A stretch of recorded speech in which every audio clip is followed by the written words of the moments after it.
여러분 안녕하십니까? 자동차 마케터의 시선으로 글로벌 자동차 산업 동향과 시장 동향을 분석하고 있는 이순남입니다. 지난번 시간에는 유럽 시장에서 배출가스 규제 95g을 달성하기 위하여 전기차 등 환경차를 많이 팔지 못하면 자동차 업체 전체로는 50조 원 정도의 막대한 벌금을 내야 한다는 내용을 말씀드렸습니다. 오늘 이 시간에는 작년 유럽 시장에서 국가별, 업체별, 모델별로 전동화 차량 판매 현황을 분석합니다. 그리고 올해 벌금을 회피하기 위한 각사의 1, 2월 판매 내용 분석과 향후 업체들이 취할 전략을 말씀드리도록 하겠습니다. 구독과 좋아요는 저에게 큰 힘이 됩니다. 한번 꾹 눌러주시면 감사하겠습니다. 작년 19년은 새롭게 강화되는 배출가스 규제 반려 이전이라 전동화 차량 판매보다는 배출량이 많은 차종을 집중해서 팔아야 했습니다. 그러한 각사의 판매 푸시 전략이 연말까지 추진되다 보니 12월 판매는 전년 동월비 20%가 증가하는 기현상이 발생했습니다. 17년부터 전기차 시대의 도래를 외쳐왔지만 작년 유럽 시장에서의 전기차 판매 대수와 판매 비율은 우리가 생각하는 것만큼 높지 않았습니다. 시장 규모를 고려했을 때 노르웨이, 네덜란드에서 가장 많이 팔린 편입니다. 6만 대 이상을 팔았고 전기차의 마켓쉐어는 노르웨이에서 42%, 네덜란드에서 14%를 차지했습니다. 다음이 스웨덴과 스위스에서 비교적 높은 4%의 전기차 판매 구성비를 보였습니다. 반면 유럽에서 시장 규모가 큰 독일, 영국, 프랑스, 이태리, 스페인에서의 전기차 판매 구성비는 우리나라의 3%에도 못 미쳤습니다. 그나마 프랑스에서 자국업체인 르노-닛산이 일찍부터 전기차를 판매했던 배경으로 1.9%를 기록하였습니다. 독일, 영국, 스페인, 이태리보다 높지만 판매 대수는 42,000대 정도였습니다. 노르웨이는 추운 나라에서 리튬이온 전지 효율이 나쁜데도 보급률이 40%를 넘고 있습니다. 제가 현역에 있을 때 소울 전기차를 개발하여 유럽에 런칭했습니다. 유럽 빅5 국가 중심으로 마케팅을 강화했습니다만 판매 대수의 대부분은 노르웨이에서 이루어졌습니다. 왜 그랬을까요? 다음 주장에 대한 여러분의 생각은 어떻습니까? 노르웨이 위쪽에 북극에 빙산이 있어서 지구온난화로 얼음이 녹으면 제일 먼저 잠길 위험이 있습니다. 왜냐하면 수도 오슬로의 해발 높이는 5m밖에 안 됩니다. 참고로 프랑크푸르트는 98m, 체코 프라하는 248m, 우리나라 인천이 45m입니다. 이러한 이유로 가장 강력하게 지구온난화 방지를 실행해야 하는 나라가 되었다는 주장입니다. 수면보다 낮은 지역이 있다고 하는 네덜란드에서의 전기차 판매 구성비도 13.8% 높은 편입니다. 이 주장 그럴듯하지 않습니까?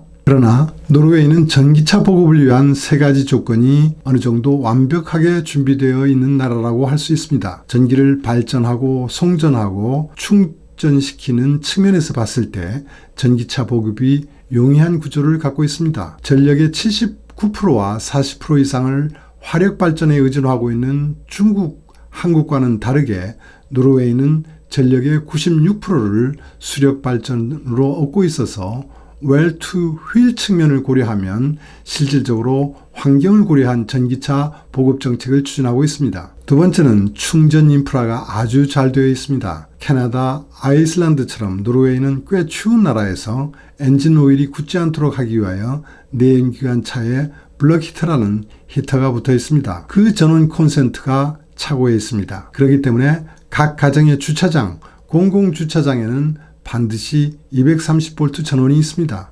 그들이 라이프 스타일 상에서 내연기관차에서 전기차로 바꿔 타도 전혀 위화감이 없는 환경입니다. 다른 요인으로는 전기차를 탈 경우 전용 버스 차선을 이용할 수 있도록 노르웨이 정부가 배려한 정책이 있습니다. 유럽 국별로 상이한 부분도 있지만 구매 보조금 지원, 등록세, 취득세, 보유세 등에서 경감을 해주거나 면제를 해주고 있습니다. 노르웨이의 경우 11,145유로를 지원해주고 있습니다. 한화로 1,512만 원 정도로 다른 국가보다 매우 많은 지원을 해주고 있는 편입니다. 이런 세 가지 측면에서 노르웨이는 전기차 수요 강국이 된 것이라고 정리할 수 있습니다. 반면 스웨덴, 독일, 프랑스의 경우 6,000유로, 한화로 814만 원을 지원하고 있고 영국의 지원 금액은 3,500파운드, 약 540만원 수준입니다. 네덜란드는 90시 지원이 아니라 연간 1,000유로 상당의 도로세를 5년간 면제해주는 지원책을 쓰고 있습니다. 이렇게 본다면 우리나라의 전기차 구입 시 지원액은 노르웨이를 능가하는 최고의 지원책으로 평가됩니다. 전기차를 많이 팔게 하려면 구매 보조금을 늘리지 않으면 많은 저항이 예상되는 대목입니다.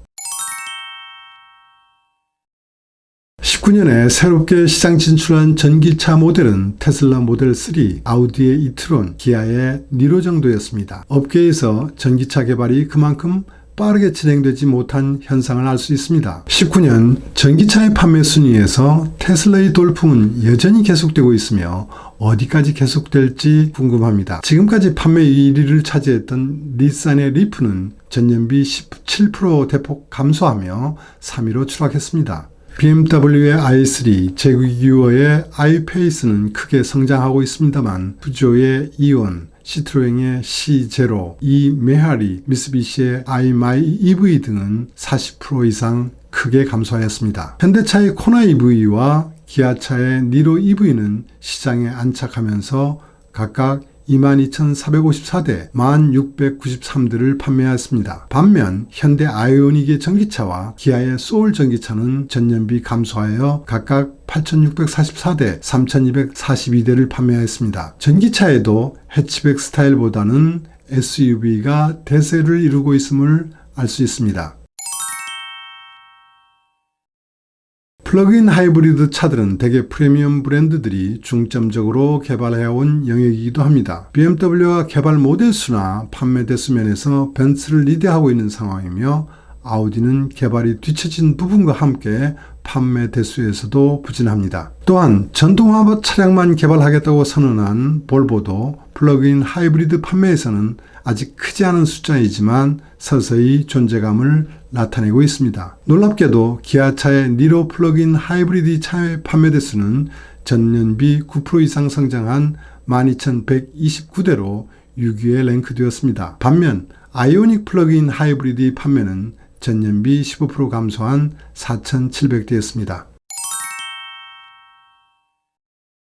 올해 들어 1, 2월 계속 감소하던 유럽 자동차 시장은 3월로 접어들면서 코로나19 확산으로 한치 앞을 볼 수 없는 상황이 되고 있습니다. 거의 모든 공장 가동이 중지되고 있고 딜러들도 영업활동을 제대로 할 수 없는 상황이 되고 있습니다. 아마 이태리 4월 판매는 중국의 2월 판매처럼 80% 이상 감소할 것으로 예상됩니다. 32년 자동차 회사에 근무하면서도 한 번도 경험하지 못한 일이 벌어지고 있습니다. 1, 2월의 유럽 자동차 판매는 전년 동월비 감소했습니다. 판매 채널별 판매의 질도 좋지 못합니다. 개인 판매는 큰 폭으로 감소하고 있는데 이를 만회하기 위하여 각사는 플릿 판매, 즉 회사의 리스 차량이나 장단기 렌터카 판매에 집중하면서 전체 감소폭을 축소해왔습니다. 이러한 가운데 각사는 벌금을 내지 않기 위하여 전동화 차량 판매를 푸시하고 있습니다만 벌금을 피할 수 있는 가능성은 그다지 높지 않다고 보입니다.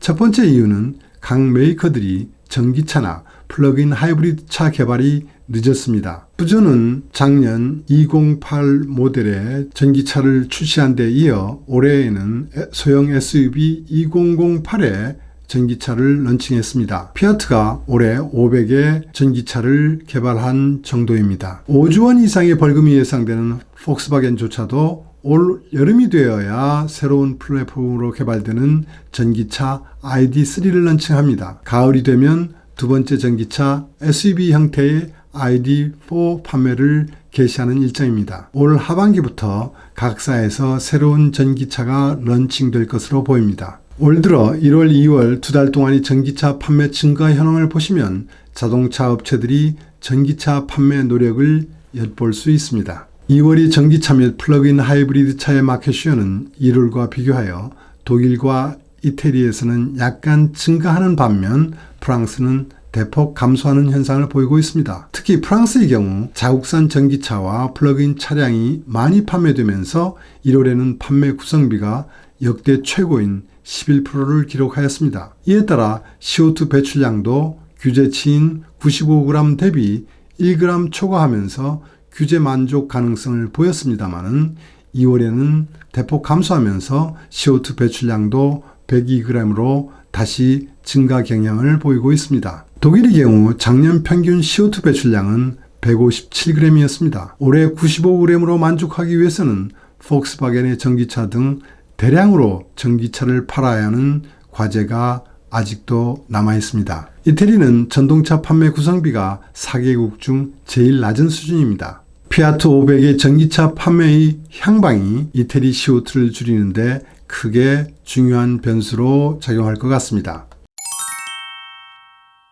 테슬라, 폭스바겐을 제외한 다른 업체들이 전기차 판매 전략은 지금까지 내연기관차 판매 방식과 큰 차이를 보이지 않고 있습니다. 각사의 경영진 인터뷰 내용을 보면 어떤 일이 있어도 규제를 만족할 수 있다고 말하고 있지만 어떻게 판매할 것인지에 대한 질문에는 구체적인 내용을 말하지 못하고 있습니다. 지금의 전동차 판매 속도를 보면 벌금을 회피할 방안이 분명하게 보이지 않습니다. 규제를 달성하기 위해서는 손해를 보면서 밀어내기 판매, 즉 푸시 판매가 강해질 것입니다. 개인들이 구매력이 약화되면서 개인 판매가 부진한 상황에서는 첫째, 자가 등록 판매 방식을 강화하게 될 것입니다. 자가 등록 판매 방식은 특히 독일 시장에서 전체 판매의 약 30% 이상을 차지하는 판매 방식이 한 부분입니다. 일반 고객들에게 차를 파는 것이 아니고 딜러 이름으로 신차를 일단 판매한 것으로 등록하고 다시 그 차를 중고차가 아닌 신고차로